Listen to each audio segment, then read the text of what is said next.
As Hurricane Dorian approached, heavy rain hit shuttered and boarded up homes and businesses all over West Palm Beach. With signs that the Category 5 storm devastating the Bahamas was headed straight to us, Mayor Keith James activated the city's Emergency Operations Center located in Fire Station 5. In recent history, there have been few threats as significant as the threat that Hurricane Dorian poses to our city at this moment. Once the Emergency Operations Center was activated, the action was nonstop, 24 hours a day. Firefighters responded to medical emergencies as well as accidents on rain-slick roads. City workers assigned to the EOC assumed special roles for the duration of the storm, some spending several days and nights here, sleeping on cots and air mattresses, eating meals prepared by host firefighters. The people that have been moved into our station, we try to invite them in like family. We try to have them be part of our meals, be a part of our conversations. Assistant Fire Chief Brent Bloomfield, who's also EOC manager, coordinates everything that goes on here once it's activated, including keeping everyone on their toes. So we need to make sure that we stay prepared and we stay vigilant and we make sure that we just keep doing what we're doing, which is preparing for the storm.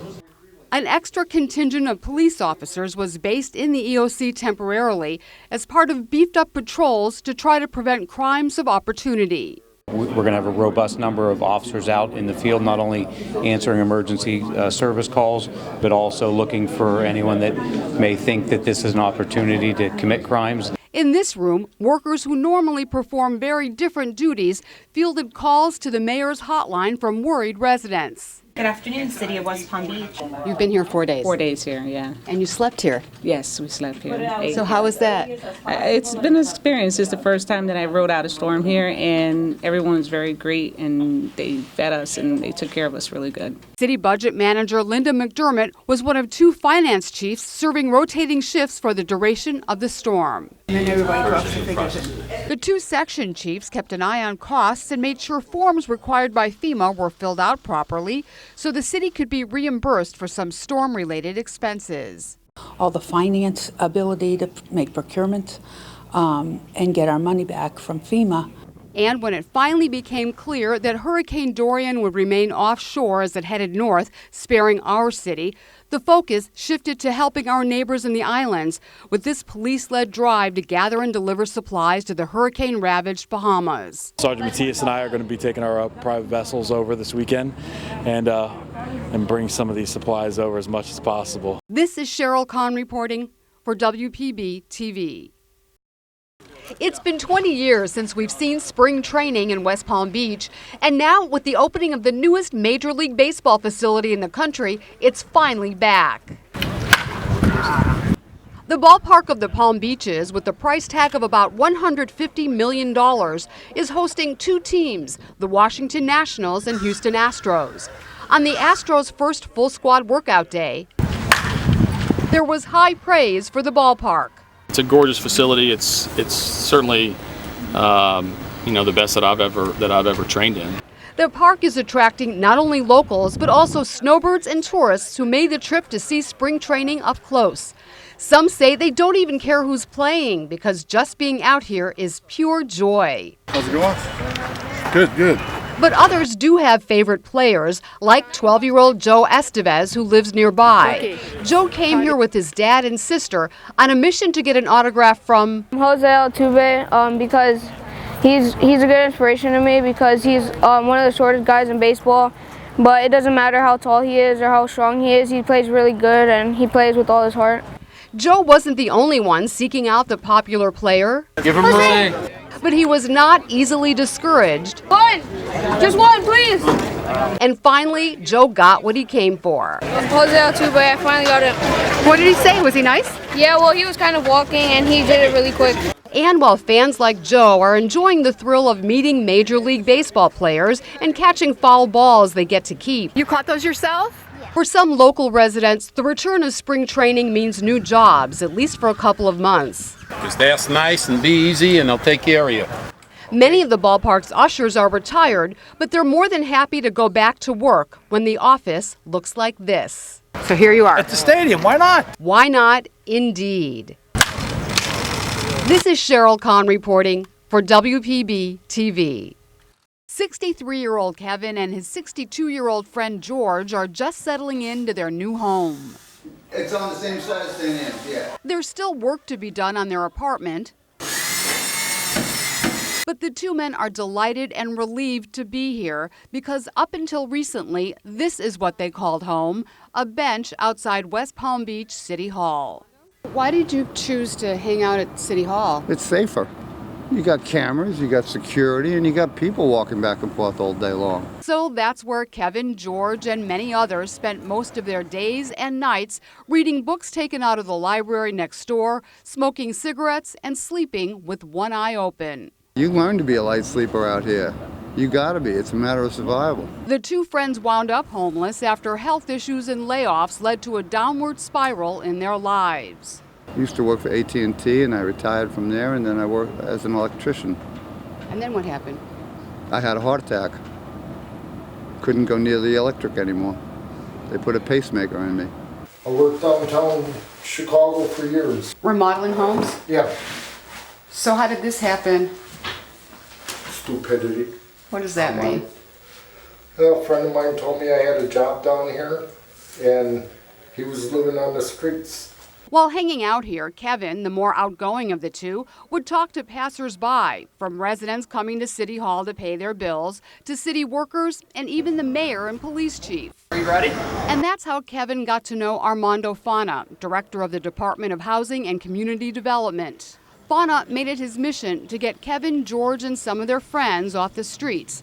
It took months to arrange for the men to live in a fully furnished and rehabbed apartment owned by the city, and weeks to convince them to take him up on it. And change is always difficult. You might not think change is difficult from going from homelessness to a roof over your head, but it is a huge change for some of these folks. But finally, after agreeing to pay 30% of their small monthly government checks for rent, Kevin and George moved in.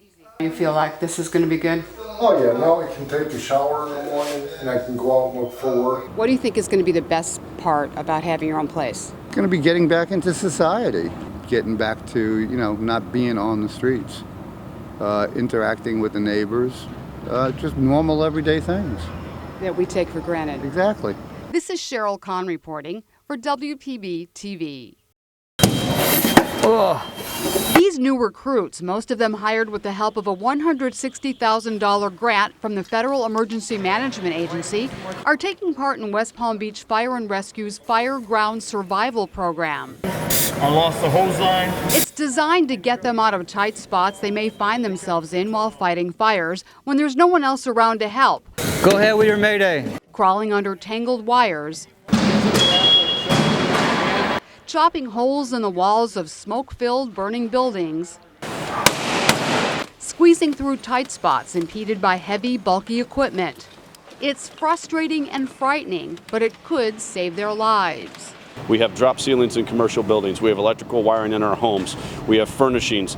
You get tangled up in those things and you potentially run out of air and you'll potentially lose your life in the structure. That's something 37-year-old recruit Coles Colas, a former football player and married father of two, doesn't take lightly. For me, being a bigger guy, it's hard to be in those tight spaces and not have much movement. So at times you're gonna have to bear down and get your mind right and calm your breathing and relax and wiggle yourself in the right position so you can get yourself through. Colas and his 22 fellow recruits are learning how to do that and much more during 3.5 months of intensive training. They learned what we call suppression or firefighting, which includes all of the hose work, ladders, tools, equipment. They also learn all the extrication skills, which would be the jaws of life most people are aware of. As EMTs, or in some cases paramedics, they also learn how to treat and transport patients. They're being taught by seasoned firefighters with at least 10 years' experience who know the ropes. That gives them confidence as they begin their new careers. Being afraid never crossed my mind because I know they're going to give me all the tools that I need when the time comes. The recruits will complete a year of probation at various firehouses around the city. They'll be evaluated daily by supervisors and peers who are looking for certain qualities that make them suited for the job. A genuine desire to do the job and help people. Coles Colas says he definitely has that desire Because while he thought playing football was a dream come true, to him, being a firefighter means so much more. Football, you lose a game and you go home, you know, you pout about it and that's the end of it. But here, if you don't do what you're supposed to do, somebody may get hurt and somebody may die, and that's a big deal. This is Sheryl Kahn reporting for WPB TV. It's a heartbreaking scene. 2 cars full of teenagers collide on prom night, leaving one teen dead, another seriously injured, transported to the hospital by helicopter. Fortunately, this is just a crash reenactment held on Forest Hill High School's football field, designed to encourage young drivers to make smart choices, not just during prom season, but every day of the year. It's one of many events sponsored by the City of West Palm Beach's Vision Zero program, with its goal of eliminating serious traffic crashes and fatalities. In this scenario, as their classmates watch from the stands, students play the roles of drunk and distracted drivers as well as crash victims. We can tell everybody not to drink and drive, not to drive distracted, but when you have 2 cars and one was driven by a drunk driver, one was driven by a distracted driver, and this is the outcome, they're going to see it a little bit differently. And as they watch the scene unfold in front of them, with one young man arrested for drunk driving, another teen's body loaded into a hearse, some kids say the message does hit home. It shows a lot of people that things like this can happen. It happened last year. I know a friend that died last year on prom night from a car crash. If you'd like to know more about Vision Zero, visit WPB.org/Vision Zero. This is Sheryl Kahn reporting for WPB TV.